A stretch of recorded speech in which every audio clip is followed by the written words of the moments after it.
ಅನೇಕ ಸಮಸ್ಯೆಗಳನ್ನ ಎದುರಿಸ್ತಾ ಇತ್ತು ಇನ್ಶೂರೆನ್ಸ್ನಲ್ಲಿ ನಾವು ಬಂದ ತಕ್ಷಣವೇ ಅನಿವಾರ್ಯ ಜಾರಿಗೆ ಮಾಡಬೇಕಾಗಿತ್ತು. ಆವಾಗ ಸ್ವಲ್ಪ ತಾತ್ಕಾಲಿಕವಾಗಿ 3 ವರ್ಷ ಟೆಂಡರ್ನ ಒಂದೇ ವರ್ಷ ಮಾಡಿ ಈ ವರ್ಷ ಹೊಸ ಒಂದು ರೀತಿ ಅದಕ್ಕೆ ಕಾರ್ಯರೂಪಕ್ಕೆ ತರ್ತೀವಿ ಅಂತೇಳಿ ಆ ಒಂದು ಇದರಲ್ಲಿ ನಾವು ಜಾರಿಗೆ ತಂದು ಅದನ್ನು ನಾವು ಈ ಬೇರೆ ಬೇರೆ ಅಕೌಂಟ್ಗೆ ಒಬ್ಬ ತಿಮ್ಮೇಗೌಡ ಅನ್ನೋರು ಬಮ್ಮೇಗೌಡ ಹೋಗೋದು, ಇನ್ನು ರೈತರಿಗೆ ಬೇರೆ ಬೇರೆ ಅಕೌಂಟ್ಗೆ ಹೋಗಿ ವ್ಯತ್ಯಾಸಗಳಾಗ್ತಿದ್ದನ್ನು ಅನೇಕ ಗಮನಿಸಿ ಫ್ರೂಟ್ಸ್ ಐ ಡಿ ನೇರವಾಗಿ ಅವರೇ ರಿಜಿಸ್ಟರ್ ಆಗಬೇಕು, ಅವರೇ ಅಕೌಂಟ್ಗೆ ದುಡ್ಡು ಹೋಗುತ್ತೆ.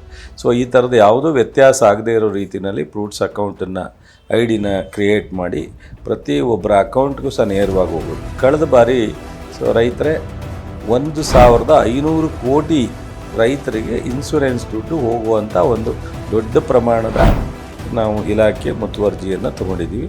ಅದರಲ್ಲಿ ಈಗಾಗಲೇ 1,100 ಕೋಟಿ ಅಕೌಂಟಿಗೆ ತಲುಪಿದೆ. ಇನ್ನೂ 300-400 ಕೋಟಿ ಕಳೆದ ವರ್ಷದ್ದು ಹಂತವಾಗಿ ಬರಬೇಕಾಗಿದೆ.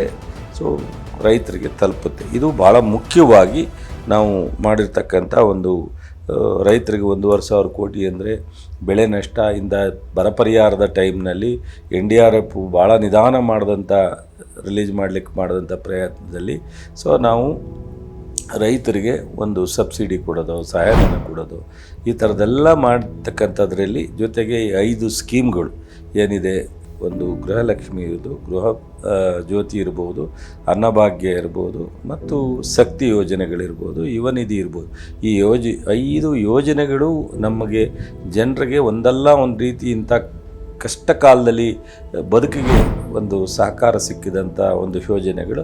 ಅದರ ಜೊತೆಗೆ ಕೃಷಿ ಇಲಾಖೆಯಿಂದನೂ ಈ ಥರ ಒಂದಲ್ಲ ಒಂದು ಯೋಜನೆಗಳಿಂದ ರೈತರಿಗೆ ಅನುಕೂಲ ಆಗ್ತಕ್ಕಂಥ ಸ್ಕೀಮ್ಗಳು ಜೊತೆಗೆ ಹಣದ ಸಹಾಯ ಆದಾಗ ರೈತರಿಗೆ ಅಟ್ಲೀಸ್ಟ್ ಈ ಬರಗಾಲವನ್ನು ನಿಭಾಯಿಸುವಂಥ ಒಂದು ಶಕ್ತಿಯನ್ನು ಜನರಿಗೆ ಬರಲಿ ಅಂತೇಳಿ ಇವನ್ನೆಲ್ಲ ನಾವು ಮಾಡಿದ್ದೀವಿ.